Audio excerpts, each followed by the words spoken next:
నేనే షాక్ అయినా. ఈయన బాధపడకు బెంగపడక లిరిక్స్ రాసినప్పుడు అంటే ఫీమేల్ లిరిక్స్ మాత్రం దేవకమ్మ గారు రాసిరు, మేల్ లిరిక్స్ లేవు. ఓకే. ఈయన రాసిండు. నాకు అది అక్కడ మ్యూజిక్ కూడా దేవకమ్మవి అప్పుడు స్టైల్ ఉండే, ఫస్ట్ స్టైల్ అవి ఉంటే నేనేం చేశాను, వాటిని మళ్ళీ మన జనరేషన్ తగ్గట్టుకు మార్చడం.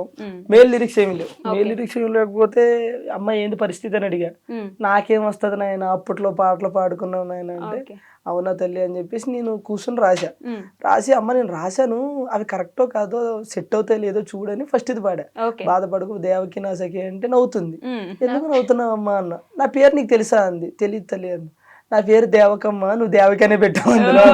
అయ్యో తెలియదమ్మా, ఏదో ఆటోమేటిక్గా రాశాను వచ్చానని చెప్పి. లిరిసిస్ట్ అంటే ఏమో లిరిసిస్ట్ కాదండి. నేను జనరల్గా ట్యూన్ ఉంటే నా వంతు ప్రయత్నం చేస్తా, నేను రాయగలుగుతా. ఎందుకంటే బేసిక్గా నేను షోలు గిలు ఇవన్నీ రైటింగ్ నేను రాసుకుంటూ ఉంటా. ఏదైనా ట్యూన్ ఎవరన్నా కడితే రాసుకుంటా. ఖాళీగా ఉన్నప్పుడు నాకు నేను బాత్రూంలోకి వెళ్ళాను అనుకో, లిటరేచర్ చదువుకున్నారా మీరు? ఏం చదువుకోవాలి, మామూలుగా ఏం చదువుకున్నారు? నేను డిప్లొమా.